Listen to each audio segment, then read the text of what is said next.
Well, the midterms turned out better than many people were expecting, but the results are still coming in, so we shall see how things go.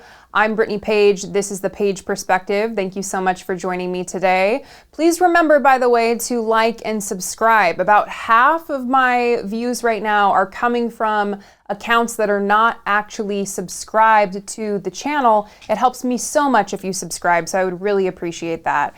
And thank you so much for the kind words about the election night live stream with Jesse Dollemore. We had so much fun doing that. We plan to continue doing that in the future. So thank you very much for your kind words and for watching the clips that we put up of the little segments from that. So like I said, the election results are still uncertain as of recording this.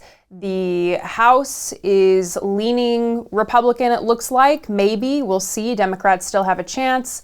And the Senate is still a toss-up. As of this recording, things could change by the time it posts. But I want to get to Fox News having an absolute midterm result meltdown over the lack of a red wave. They were promoting the red wave, talking about how it was going to be a red tsunami. And then that didn't happen. So they had to process that with their viewers, and it led to some pretty fantastic moments. Now, one thing I want to talk about, this first clip is going to be Jim Messina, and he is actually the former campaign manager for Obama and Biden in 2012. So this is not a Republican talking, but I want you to hear how Jim talks about women who showed up to the polls for the midterm election. You have the best example. Michigan, unbelievable. State House flips, state Senate flips. 6 months ago, you would have written Whitmer off, pre-Dobbs. She wins handily. In 5 states had abortion referendums, including my home state of Montana. All of them passed. I mean, this abortion is becoming the issue that's driving turnout. Last night, exit polls, you guys talked about it earlier, Democrats win independents in a non-presidential year. Just no poll saw that coming. And it was because these women just went crazy. What a way to talk about women. These women just went crazy, he says.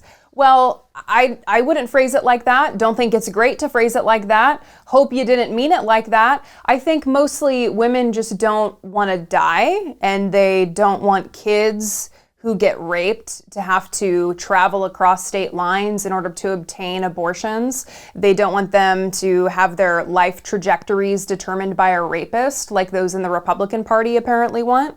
So it turns out that it's not popular, the abortion ban, the strict abortion bans that Republicans were floating. Not popular with Democrats, and apparently not popular with independents. According to exit polls conducted for CNN and other news networks by Edison Research, 49% of independent voters nationwide chose Democratic candidates for the House, while 47% opted for Republicans. And according to the AP exit polls, 42% of independent voters went for the Democratic candidate and 39% went for the Republican candidate. So this is not something that you expect when the party out of power is going into the election. So typically, given that the Democrats are in power right now, you would see the independents going for the Republicans, but they didn't. And part of that is likely the abortion issue. But Fox, they still seem a little confused about how this could be possible, and leave it to Judge Jeanine Pirro to illustrate that confusion for us about how they maybe got it wrong on the issues that they focused on. I think what is really disturbing, though, is the fact that most of the country thinks we're headed in the wrong direction. 75%. 75, some said 80%. Mm-hmm. And yet so many people voted on issues that weren't the issues we thought they were voting on. We thought it was all about the economy, inflation, and crime. But as Jessica, I'm sure, will say, it was a lot about abortion. It was a lot about the threat to democracy. And even in spite of that, I think Republicans did very well.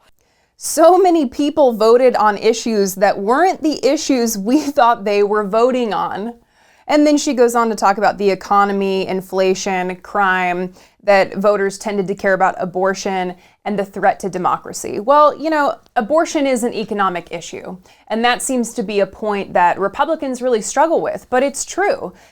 People who cannot obtain abortions are facing a situation where maybe they can't afford to take care of a kid. Maybe they can't afford to have another child. And so abortion factors into a situation where people are struggling in their economic situation. If you can't afford to have a kid, but you live in a state where they're going to force you to have a kid, you don't want to vote for that. So yes, abortion is an economic issue, and I think hopefully that is starting to settle in for Fox commentators like Judge Jeanine Pirro.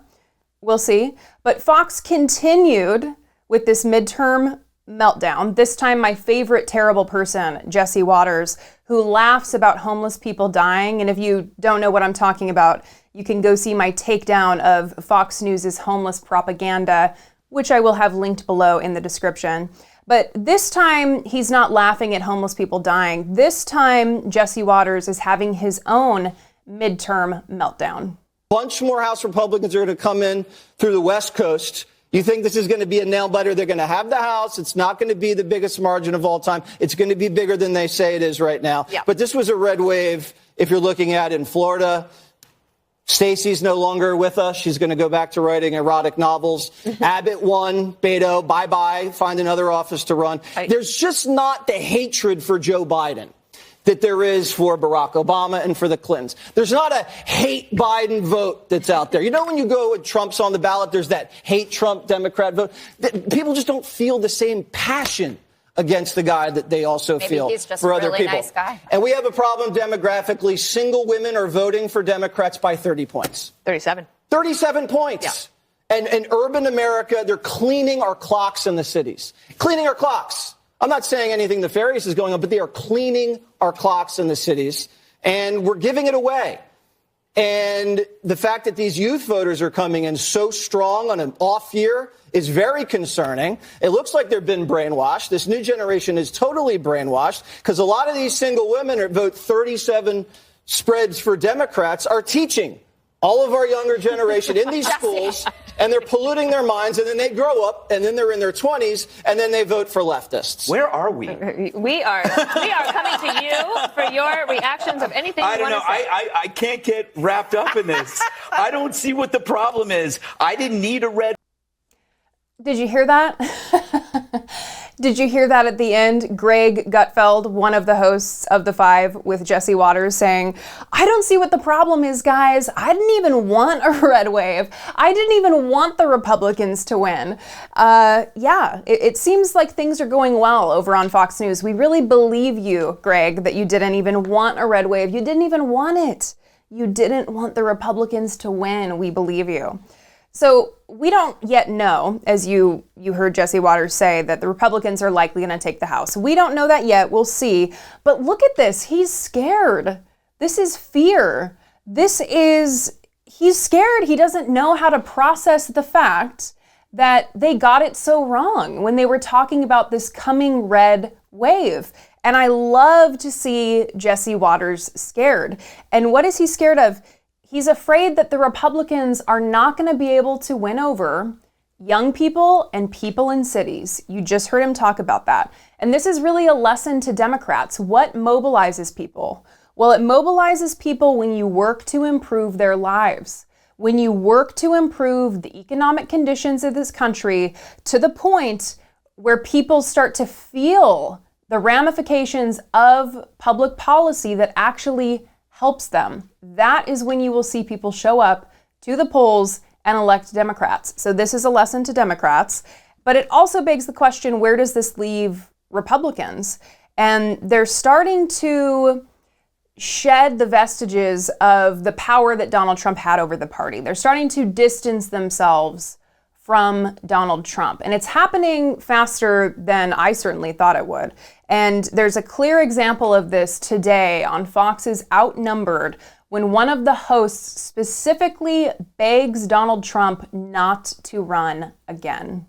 A lot of great points made here. There's no question. But some of the Trump-backed candidates really struggled, and some of it had to do with the election denialism. I wrote an open letter to Donald Trump this morning on my Substack that, sorry, Kayleigh, it says, please, Mr. President, don't run again. You don't have to apologize to me. To be clear, I haven't declared I'm voting for any one person. So. I'm just in respect to your service to the country. That's all. The only reason I say it. So, but aside from that, the day after the election, I tweeted out, it's abortion, stupid. And the reason is that so many young people were motivated and scared by the overturning. Legally, the overturning of Roe v. Wade was correct. But what the politicians made out of it and the hay that they made really inspired, I'm telling you this, really inspired a lot of voters. I live in Minnesota. The gubernatorial race came down to just attacking the Republican because he had said he wants to ban abortion. Take the word ban out of this. We can sit down and have an intellectual conversation about the continuum of life from, conception to the end of a term and figure out what makes sense. But when you start telling people you want to ban abortion, you are now alienating a big chunk of conservatives who would otherwise vote for Let you. me say one thing. Please, Mr. President, don't run again. That is Michele Tafoya. So is this where they're headed? Are they going to try to put everyone in a situation where they're going to try to make us forget about what they did with Donald Trump, about how they backed Donald Trump? They want us to forget Donald Trump. Well, we're not going to forget Donald Trump. And we're not going to forget what the Republican Party did in elevating him and the worst people and the worst ideas, the worst among us, amplifying racism, amplifying anti-LGBTQ bigotry in this country, contributing to an increase in white nationalist violence in this country. We are not going to forget that. And honestly, how could we, when more than a third of the newly elected House has questioned or denied the 2020 election? There were hundreds of election deniers on the ballot, and many of them won their election.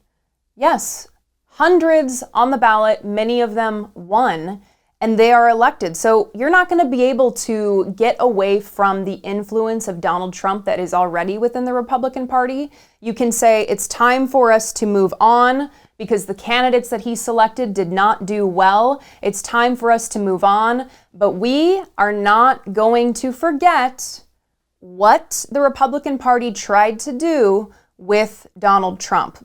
Number one, because it's going to continue, but also because it was so damaging for this country. So here's what I would challenge you. Challenge you not to forget, but also to stay active, stay involved, stay politically active. It is so important for the change that we want and the improvements that we want to make in people's lives. What do you think? Please let me know in the comments below. If you have topic suggestions, definitely let me know. You can call us at 657-464-7609 or I doubt it at dollamore.com.